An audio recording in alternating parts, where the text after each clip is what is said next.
हमने वर्क समझ लिया।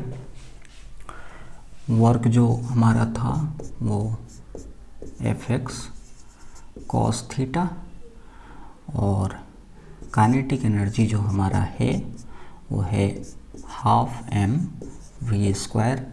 दोनों का यूनिट जूल होता है, दोनों का यूनिट जूल है। दोनों स्केलर क्वांटिटी है, दोनों को आसानी से ऐड कर सकते हैं।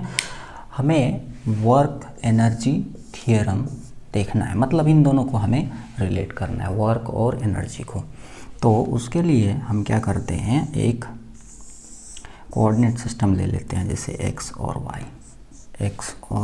y। मान लीजिए कोई ऑब्जेक्ट आपके पास, मास इसका m है, मास m है, और ये इनिशियल वेलोसिटी u से चल रहा है, और किसी भी फोर्स की वजह से इसका वेलोसिटी बदल रहा है। कुछ दूर जाने के बाद इसका, जैसे मान लीजिए x डिस्टेंस जाने के बाद इसका जो वेलोसिटी है वो u से बढ़कर v हो गया, under the action of a force. मतलब कि एक फोर्स लगाया हुआ है जिसकी वजह से इसका जो स्पीड है वो u से बढ़ के v हो गया, या घट भी सकता है। तो ऐसे सिचुएशन में हम काइनेमेटिक्स का बड़ा ही एक पॉपुलर फार्मूला है जिसको हम यूज करते हैं। फार्मूला क्या है, v square equals to u square plus 2ax। इस फार्मूला को मैं रीअरेंज करके लिख रहा हूँ, v square equals to v square minus u square equals to 2ax। अब ये जो ऑब्जेक्ट है या बॉडी है या पार्टिकल है, पार्टिकल सिस्टम पे लगता है ये सब, तो इसके मास के हाफ से दोनों तरफ मल्टीप्लाई कर दीजिए। क्या करने वाले हैं, मास के हाफ से दोनों तरफ मल्टीप्लाई कर रहे हैं। मास के हाफ से जब हम मल्टीप्लाई कर दिए हैं तो हमको निकल के आया है, देखिए ये आया है half m v square minus half m u square equals to m a into x। ये क्या है, इस पॉइंट पे काइनेटिक एनर्जी हम कहेंगे फाइनल काइनेटिक एनर्जी, ये है हाफ m v स्क्वायर। इस पॉइंट पे हमारे पास यहाँ पे कहेंगे इनिशियल काइनेटिक एनर्जी, वो हो जाएगा हाफ m u स्क्वायर। तो ये है हमारा फाइनल काइनेटिक एनर्जी kF, और ये है हमारा इनिशियल काइनेटिक एनर्जी ki। और ये ma क्या है, ये जो हम ma दिख रहे हैं ये क्या है। ma को जो देख रहे हैं ये हमारा है मास times acceleration, second law of motion. Newton के गति का दूसरा नियम याद कीजिए, क्या था, जो कोई भी ऑब्जेक्ट पे नेट फोर्स लगेगा वो m इंटू ए के बराबर होगा। F इक्वल्स टू ma नहीं होता है, F net equals to ma होता है। मतलब सभी फोर्सेस का सम जो एक्सीलरेशन प्रोड्यूस करेगा पार्टिकल के लिए, वो एक्सीलरेशन को मास से मल्टीप्लाई करेंगे तो वो F नेट के बराबर होगा। तो ये क्या हो जाएगा, F नेट, और ये हो गया हमारा x। तो F नेट इस सिचुएशन में आप देखेंगे तो F नेट हमारा राइट हैंड साइड में है और x भी हमारा राइट हैंड साइड में है। मतलब ये हो गया हमारा क्या, ये हो गया नेट फोर्स के द्वारा किया गया वर्क, और ये हमारा final kinetic energy minus initial kinetic energy.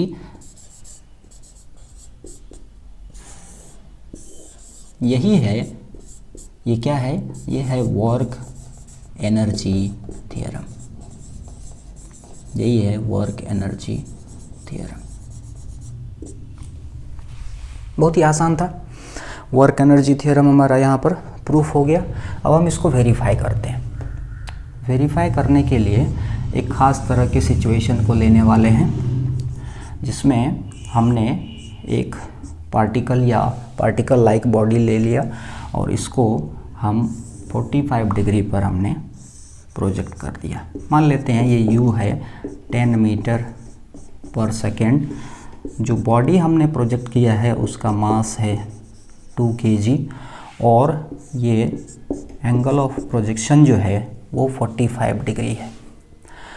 अब हमें जैसे कि इसका हाईएस्ट पॉइंट यहाँ आ जाएगा, ये क्या हो जाएगा, ये हो जाएगा हाईएस्ट पॉइंट। हाईएस्ट पॉइंट अगर हमसे कह दिया जाए कि जो पॉइंट ऑफ प्रोजेक्शन है पॉइंट O और जो हाईएस्ट पॉइंट है मान लीजिए पॉइंट P, O और P के बीच में वर्क एनर्जी थ्योरम को वेरीफाई कीजिए। तो O और P के बीच में वर्क एनर्जी थ्योरम को हमको वेरीफाई करना है, तो हम क्या करेंगे, हम यहाँ पर काइनेटिक एनर्जी निकालेंगे, यहाँ पर काइनेटिक एनर्जी निकालेंगे और पहले डेल्टा के निकालेंगे। तो डेल्टा के हो जाएगा KF माइनस KI, ये निकाल लेंगे और फिर दूसरे केस में हम वर्क निकाल लेंगे और दोनों अगर इक्वल हो जाएगा तो वेरीफाई हो जाएगा। तो KI यहाँ पर KI हो जाएगा हाफ, KF हो जाएगा हाफ mv² माइनस KI हो जाएगा हाफ mu²। हमें पता करना पड़ेगा कि मास का वैल्यू 2 kg, हमें पता करना पड़ेगा यहाँ पर कितना था स्पीड। तो यहाँ पर स्पीड की बात कर रहे हैं तो स्पीड कितना है 10 है, तो 10 का स्क्वायर। और यहाँ पर इस पॉइंट पे वेलोसिटी क्या होगा, स्पीड क्या होगा। तो प्रोजेक्टाइल मोशन अगर आपको याद होगा, प्रोजेक्टाइल मोशन अगर आपको याद होगा तो आपको पता होना चाहिए कि प्रोजेक्टाइल मोशन में जो पार्टिकल होता है उसका हॉरिजॉन्टल कंपोनेंट ऑफ वेलोसिटी कभी नहीं बदलता है। हॉरिजॉन्टल कंपोनेंट ऑफ वेलोसिटी कितना है, u cos थीटा। मतलब ux जो है, ux is equals to vx होता है। किसी भी पॉइंट पे horizontal component u cos theta के बराबर ही हो जाएगा।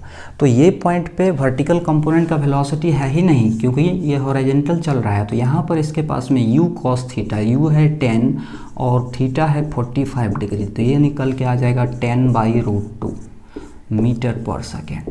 तो फाइनल वेलोसिटी हमको मिल गया हाफ इंटू 2 इंटू 10/√2 का स्क्वायर। देखिए स्क्वायर करेंगे तो ये कैंसिल हो जाएगा, हाफ यहाँ बच गया, 10 का स्क्वायर 100/2 50 माइनस 100, ये आ गया -50 जूल। मतलब डेल्टा के आ गया -50 जूल। डेल्टा के आ गया हमारा -50 जूल। अब वर्क निकालना है। वर्क जो होता है काइनेटिक एनर्जी थ्योरम में, वर्क जो होता है वो नेट वर्क डन की बात करते हैं। मतलब नेट फोर्स के द्वारा जो वर्क होने वाला है उसकी बात करेंगे। तो net force into displacement, displacement जो कुछ भी है, मान लीजिए यहाँ से डिस्प्लेसमेंट कोई कह सकता है यहाँ से यहाँ हुआ है, कोई बात नहीं, कह देते हैं।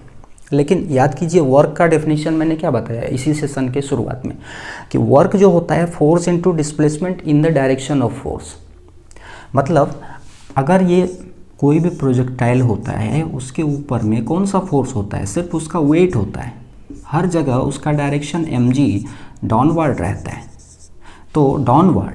और डिस्प्लेसमेंट ये डायरेक्शन वाला कंसीडर नहीं होगा, सिर्फ वर्टिकल डिस्प्लेसमेंट कंसीडर होगा। वर्टिकल डिस्प्लेसमेंट इस पॉइंट से इस पॉइंट के बीच में कितना है, यह है h मैक्स, ठीक है। और h मैक्स अगर आप प्रोजेक्टाइल मोशन पढ़े होंगे तो h मैक्स का जो वैल्यू होता है वो होता है u sin थीटा का स्क्वायर बाई 2g, ठीक है। u sin थीटा हो जाएगा 10 इंटू साइन 45 का स्क्वायर बाई 2g, ये हमारा हो जाएगा 10/√2 का स्क्वायर डिवाइडेड बाई 2g। मतलब जो f नेट है और h मैक्स है इन दोनों को मल्टीप्लाई कर देंगे तो हमको w नेट निकल जाएगा। अभी भी कंप्लीट नहीं हुआ है, देखिए अभी भी हमारा बात कंप्लीट नहीं हुआ है। जो फोर्स इसके ऊपर नेट फोर्स लग रहा है वो नीचे की तरफ, और डिस्प्लेसमेंट किधर हुआ है, यहाँ से ऊपर हुआ है। मतलब इधर है h मैक्स, डिस्प्लेसमेंट जो है वो इधर है, x इधर है, तो दोनों के बीच का एंगल कितना है, एंगल है 180 डिग्री। तो जब डिस्प्लेसमेंट अपोजिट डायरेक्शन में हो तो यहाँ cos 180 लिखना पड़ेगा। ठीक है। तो cos 180 का वैल्यू कितना होता है, इक्वल्स टू -1 होता है। तो यहाँ से हमारा W नेट आ गया, W नेट आ जाएगा फोर्स क्या हो जाएगा, फोर्स है mg, और H मैक्स कितना है 10/√2 का स्क्वायर बाई 2g, g और g को कैंसिल कर दीजिए, मास है 2 kg तो उसको भी कैंसिल कर दीजिए, 10/√2 का स्क्वायर हो जाएगा 100/2, और माइनस साइन हमने नहीं दिया, यहाँ माइनस साइन दे दीजिए cos 180 के बदले, तो यहाँ माइनस आ जाएगा। तो W नेट कितना हो गया, -50 जूल। देखिए, change in kinetic energy is equals to net work done. तो हमारा ये वेरीफाई हो गया। क्या वेरीफाई हो गया, वर्क एनर्जी थ्योरम। नमस्कार, मैं आपसे अब विदा लेता हूँ।